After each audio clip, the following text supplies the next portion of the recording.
con Julio Ferrarotti, ingeniero agrónomo, fitomejorador, genetista, un hombre que sabe del tema desde el punto de vista científico, desde el punto de vista que hay que tratar este tipo de cosas. ¿Cómo te va, Julio? Gracias por venir. Gracias por la invitación, Gaspar. Bueno, ¿qué te viene a la cabeza a vos, un profesional, cuando escuchás todas estas voces que tratan el tema y hablan del glifosato como si lo conocieran de años? Y que espero que al opinar mi voz no sea una más, porque es ciencia cierta, como vos bien decías en tu introducción, se ha hablado muchísimo de todo este tema. Habla mucha gente que no tiene conocimiento y se ha consultado poco a los especialistas, bastante poco. A tal punto que parece haberse desatado una verdadera batalla que puede referirse al materialismo dialéctico. Acá las industrias hablan de fitosanitario, lo cual no está mal, porque son productos para la sanidad de los cultivos, para la sanidad vegetal. Y las organizaciones ambientalistas hablan de agrotóxicos, lo cual tampoco está mal, porque una molécula que mata una plaga es un tóxico. Esto tiene que ver cómo cada uno de los sectores quiere influenciar sobre los mecanismos de percepción pública.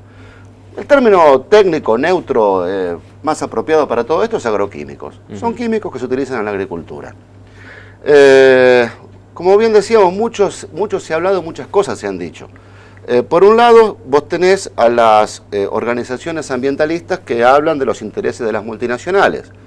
Esto no es tan cierto, porque las compañías que sintetizan o comercializan productos agroquímicos son multinacionales que también hay de origen local. Sí. También se le puede decir a las organizaciones ambientalistas que ellos también son multinacionales, a lo cual van a responder hay algunas de origen local. Con lo cual el origen de esto no tiene nada que ver si el origen es de afuera o es de aquí, tiene que ver con una cuestión de intereses. ¿Quién pone ecuanimidad cuando hay intereses en pugna, cuando hay disputa de intereses? Los estados. Entonces lo que muy pocos han hecho es recurrir a ver qué dicen los estados. Los estados, no los gobiernos, son los que ponen, los que tienen la vara media, los que tratan de llevar sensatez a toda esta discusión. Lo digo yo como profesional independiente que no tengo intereses ni de uno ni de otro lado. Entonces repasemos qué es lo que dice la Organización Mundial de la Salud respecto de los agroquímicos, cuáles son los aprobados, cuáles los no aprobados, cuáles son de riesgo, cuáles no, lo que dice la FDA en Estados Unidos o la Comisión Europea o lo que dice el SENASA en Argentina.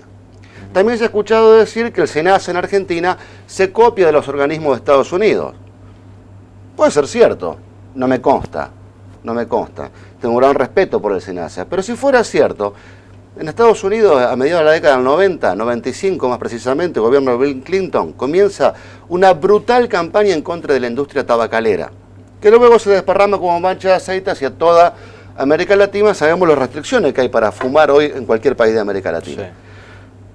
Entonces quiere decir que se copia de un país que cuida la salud de sus habitantes, lo cual no estaría mal si se copiara de los Estados Unidos. El SENASA, vamos al caso que mencionabas en tu introducción, el glifosato. Sí. El SENASA lo clasifica como clase 4. En clase 4 están los agroquímicos de menor toxicidad. Sí. Banda verde, que le dicen. Banda verde, exactamente. No cancerígeno, no teratogénico, de bajo nivel tóxico, no residual. Tiene una serie... Por otro lado, es una molécula que se usa en la agricultura desde hace muchísimos años y en un centenar de países.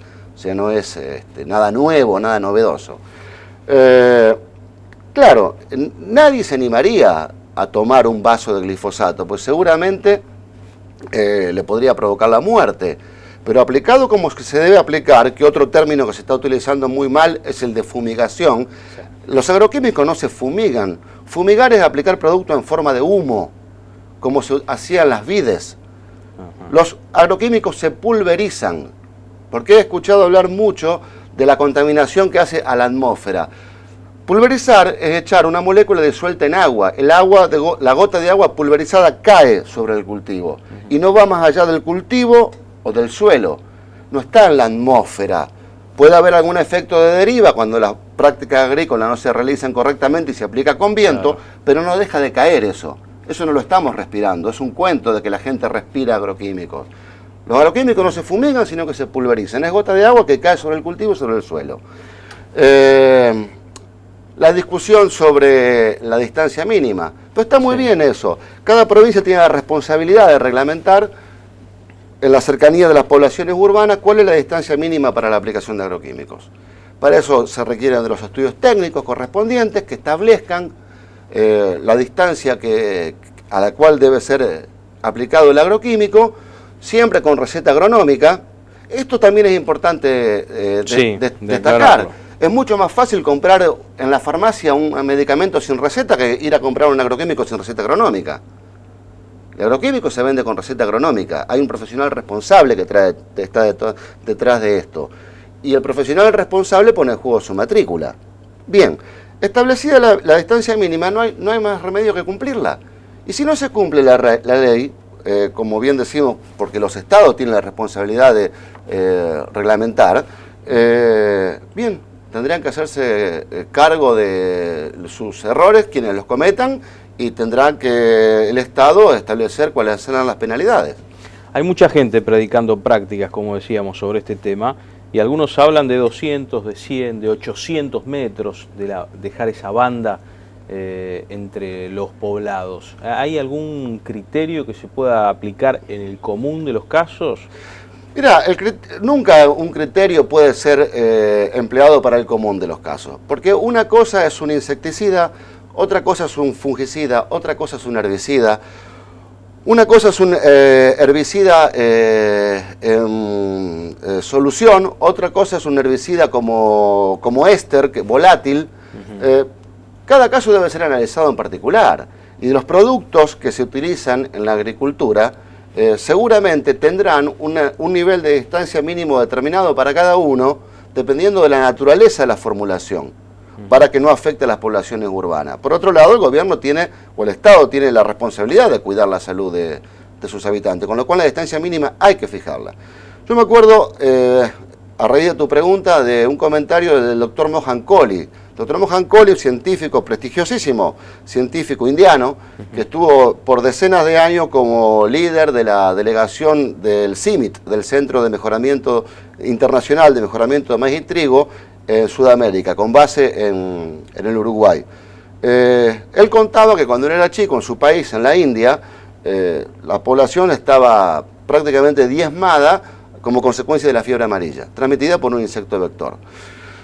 El gobierno decidió asperjar a las poblaciones con DDT, insecticida clorado que tiene efecto acumulativo en los tejidos grasos.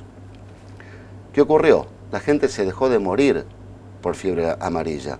Y la gente no se empezó a morir por la aplicación de ese DDT, que lo que hizo fue controlar el insecto vector.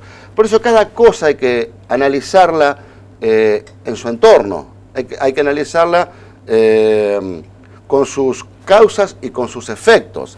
Argentina, como país netamente agropecuario, tiene que tomar a los agroquímicos como un insumo básico y estratégico de lo que es la columna vertebral de su economía, de lo que es la columna vertebral de su comercio exterior, de lo que es la columna vertebral de la recaudación fiscal. Entonces, es un caso que hay que tomarlo con mucha seriedad. Y bien está esto de trasladar la responsabilidad a las provincias. En la Santa Fe hay suficiente masa crítica como para que esta situación se resuelva de manera inteligente. Ahora, si hay factores políticos o intereses económicos que entorpecen esto, ya ese es otro cantar.